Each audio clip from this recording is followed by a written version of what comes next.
TPS has created a true bidirectional synchronization with QuickBooks Online. What this means to our clients is they can do all their practice management in TPS and know that their financial statements in QuickBooks Online are up to date. And how it's done is so simple. Once TPS and QuickBooks Online are linked, then any transaction entered in TPS, like an invoice or payment, will be synced in QuickBooks Online, and any AR entry done in QuickBooks Online will be synced back to TPS. All of the client balances will be in agreement. Let me show you what I mean with my client. Let's do CompuLease. Come here, I'm going to go to my client inquiry, click on AR, and you can see that my total AR is right here, just over $2,000. Now I'm looking at CompuLease over in QuickBooks Online, and you can see that it matches. Just over $2,000 is my total AR over here as well. Back in TPS, I'm just going to do a quick bill real quick. You can see my final bill at is here. I'll go ahead and bring down a paragraph. I'm going to save it. My point in doing that was to show you that when I do the client inquiry, you can see that my AR has changed for CompuLease. So now I just need to push that through to QuickBooks Online or sync it. So I'm going to come back over here to Integrations, QuickBooks. I need to come up with a name for this sync. So you want something that you can remember what this is about. So since I'm doing CompuLease, something for CompuLease, I'll just call it Compu November 24.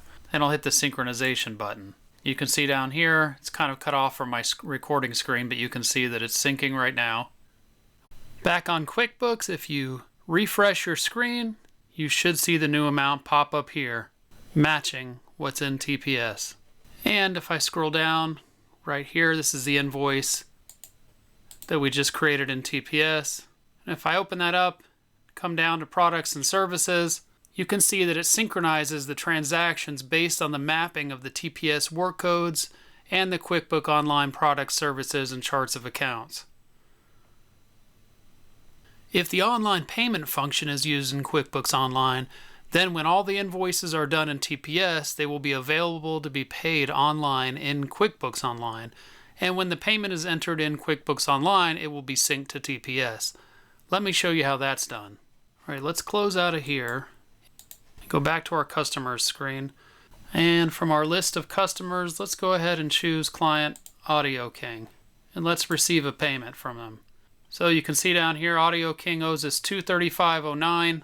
We're going to go ahead and put it in as if they've paid the $235.09. Go ahead and put it in as, let's just put cash, just to make this easy. We're paying off this invoice, the $235.09. I'm going to go ahead and save it. Receive the payment. Now we need to come back to TPS and push it through to TPS by syncing it here. So let's go ahead and remember we need to put something that we'll remember. So I'm going to put AK for Audio King. I'll just put November 24, and I'm going to click the synchronization button. You can see it's syncing down here at the bottom. And if I go back to my client screen, find Client Audio King, let's go to the client inquiry, let's go to the payments tab, and you can see right there the $235.09 that we just paid over in QuickBooks. And if we come to invoices, look at payments, you can see it there as well, the $235.09 with the invoice number. Even changes made are synced. Let's say you made a mistake on a bill. Maybe you put the wrong date on a bill. So let's go with that invoice we did earlier for CompuLease. I'll come here to the Inquiry, AR tab. Here's the one that we did earlier for CompuLease. I'm going to check on it and choose Rebill, and we'll just change the date on it. Let's just say that it was supposed to be October 31st. We'll click here to select all these. Click Next. I'll leave all the rest of this the same. Click Save. And now you can see with that invoice, the date changed to yesterday, October 31st.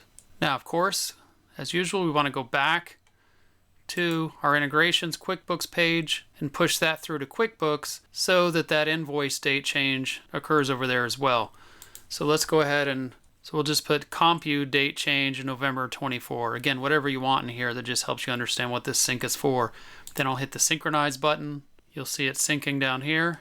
And then if I come back to QuickBooks, refresh our customers page, come down and find CompuLease, which we should see that our first invoice should now have a date of October 31st on it.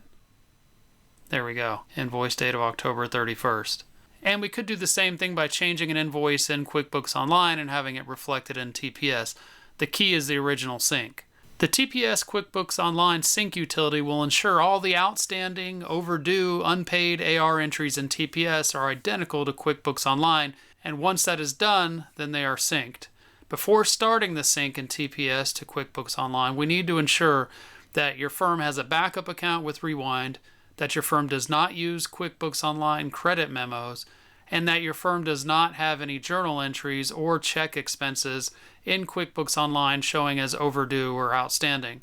We definitely feel that the combination of the power of the TPS practice management reporting and analysis, coupled with the financial reporting from QuickBooks Online, done with a simple, elegant sync created by TPS Cloud Axis and Intuit QuickBooks Online, brings everything together so smoothly. We hope you feel the same. Thank you for watching.